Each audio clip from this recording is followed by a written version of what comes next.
Hey everyone, it is me, Fashion Coder, and I am going over how to add a cascading style sheet to your website. Now what that means is we already have our code actually that we worked on in the last coding camp, and in this one we are just going to add styles to it. So we're going to be able to add colors and backgrounds and do a different font if we want. There's lots of different things that we can actually do.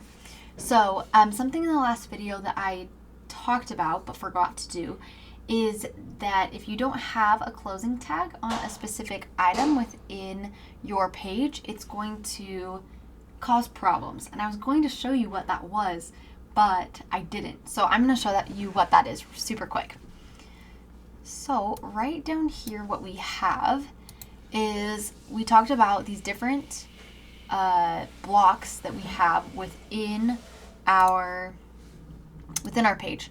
So this is a picture that I drew out for you so you can see that within the HTML there's the body, and then within the body we have all different things. So we have our heading 1 tag, we have our paragraph tag.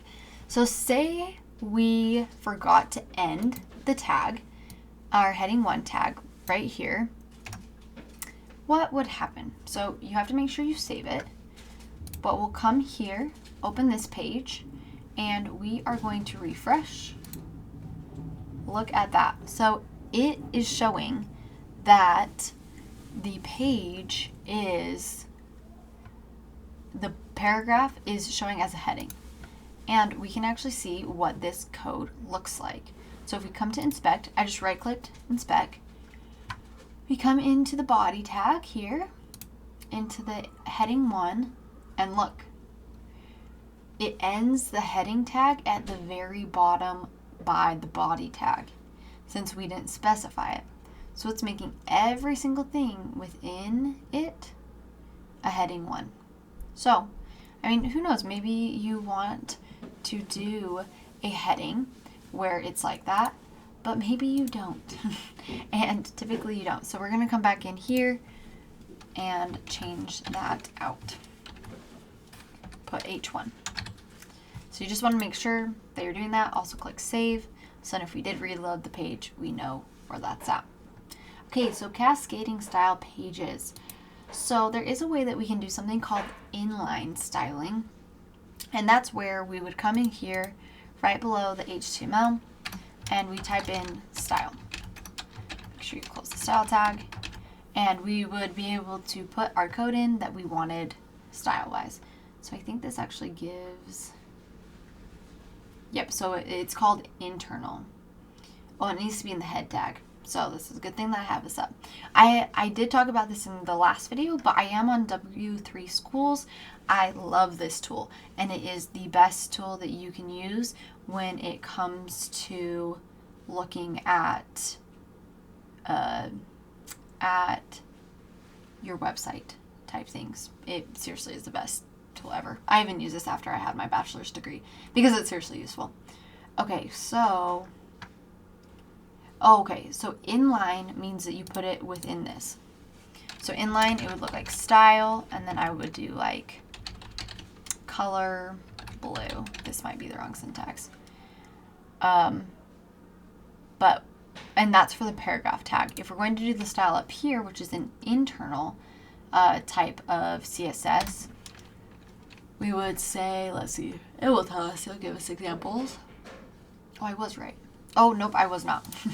You need a semicolon. I cannot even tell you how many times in coding you are going to be like, why the heck is this not working? And it's because you are missing a semicolon. So make sure you are always adding the correct things there. This one's going to show us an internal. Oh, perfect. So let's just copy this one. Powder blue sounds like a very interesting one. So the style, we're saying that the body has a background color of powder blue. Let's change this one then to like red or something, just so it's a contrast. Okay, so those are two ways that you can do it within that. We're going to save those, and we're going to come back here to this tab, exit out of this, and we're going to refresh the page. looky here. We have powder blue and we have our red paragraph tag. Awesome. So there is something about this though that I don't love and most developers do not love either. And it is that we have a lot going on within our code. So why don't we move it out? Say you had 100 paragraph tags and you wanted all of their words to be green. You don't want to have to go through every single one of these things, right? So to make it more standardized and to be able to make it more efficient in the future, you do something called a CSS file. So we're going to come into here, and it looks like I don't have my file tab right now. Let's see if oh, it might be this.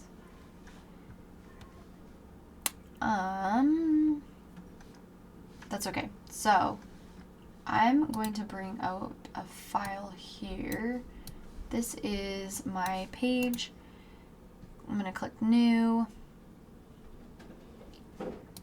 Let's see. Actually, let's see if it'll open here. Reopen a project. That's not the correct one though. Add folders. Okay, I'm gonna do this offline. I'm trying to find, perfect, okay. Wonderful, all right, I don't know what the DS store is, but we don't care about that. So you're going to right click on the folder name. Sorry about that I didn't already have the project open. Didn't know I needed to. New file. Okay, and this is where it doesn't get tricky, but it possibly could. So if we scroll down, an external CSS is linking to a style sheet. So we're going to call it styles.css. You do need the .css because that's the file extension, and that's how it will be determined that it is a cascading style sheet. So click enter, and voila. Here we go. If we look at this page, we can go through it. Perfect. So we do have different styles. So you can go in and type it. So say we want our body. I guess we should probably remove these other ones. So we get rid of the style right here. We're also going to get rid of the style within here. Also, something about coding is you want to have clean code. And by having things right directly in there, it does not look clean, right? It looks a lot better like this.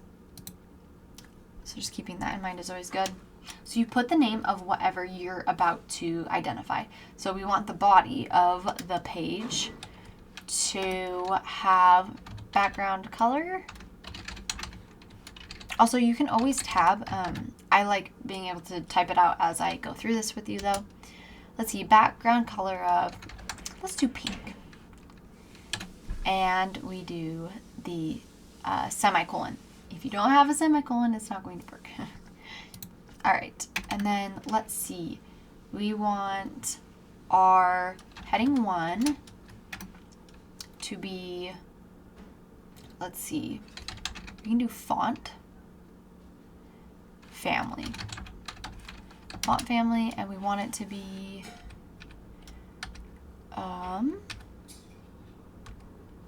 let's do inherit.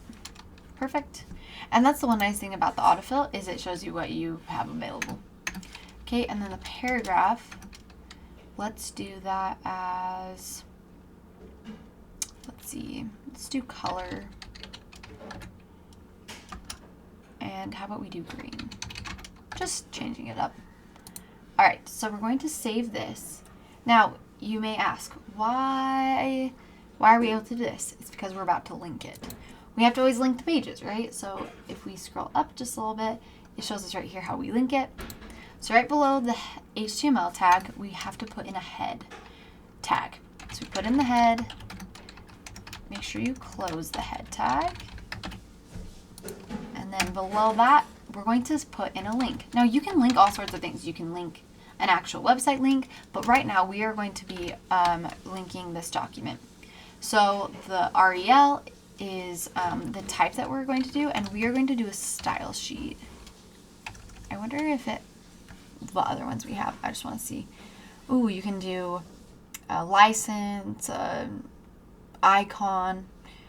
I've done the icons a lot. You can have like third-party packages where you use their icons. So like say you wanted like to add an Instagram tag, an Instagram icon, you can do it through having a third-party package. Or an image that you have yourself, which is kind of cool. Okay, so we have our style sheet and our H reference. And this is where you're going to put in the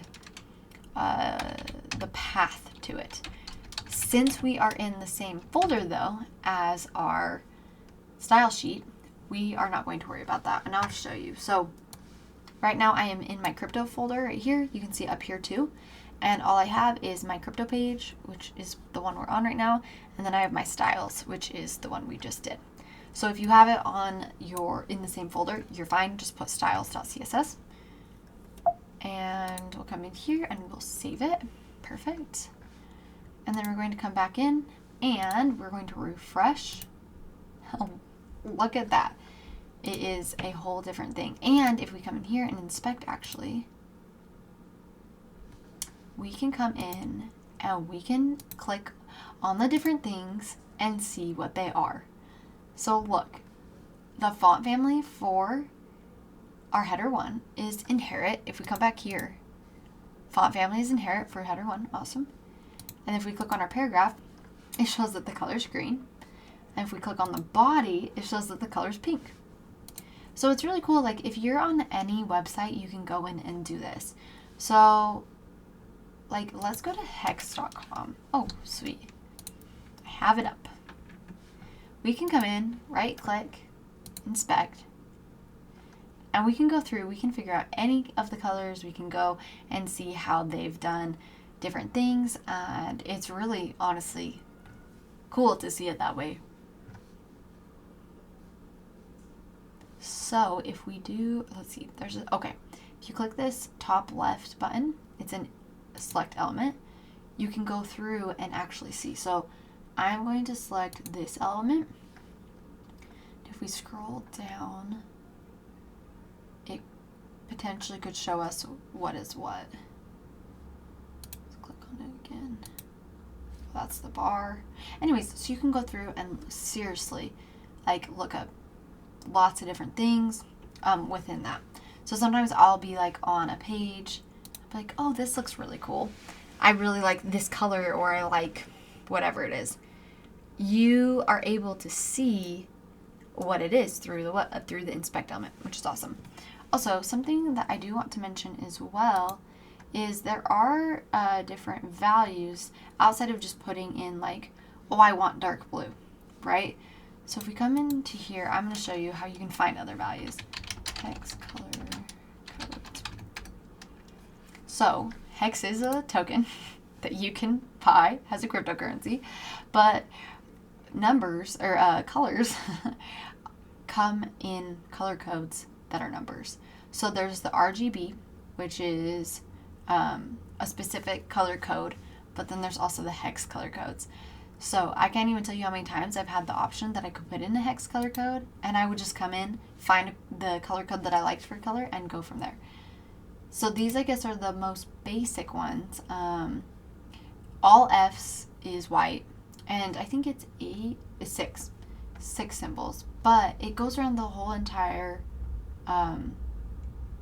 circle. So you can literally pick any color, and it's so cool. So that's something that I really have fun with, is being able to pick my colors. You can find different websites that go in and tell you what looks good and what doesn't. But have fun. Go in, mess around, add more paragraph tags, add more headers. You can also do different headings within the page too. So I'll show you how to do that. So if we come in here, we can go a header 2.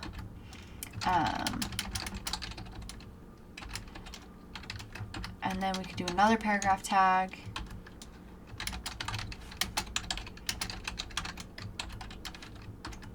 Okay, if we save that, let's see what happens when we open up this page. So I'm gonna get rid of the inspect. And look, so it's a different heading with having the heading too. So there's all sorts of levels. I said this earlier, but if you come into this page, you can go through and you can see all the different styles. So it's W3 Schools, but you can go through their CSS and you can see like all different things. You can align things, you can change the font size of things, you can literally do so many things. So come in here. If you have any questions, feel free to put them down in the comments, and watch out for Coding Camp for Crypto Day 3. Thanks everyone. Bye.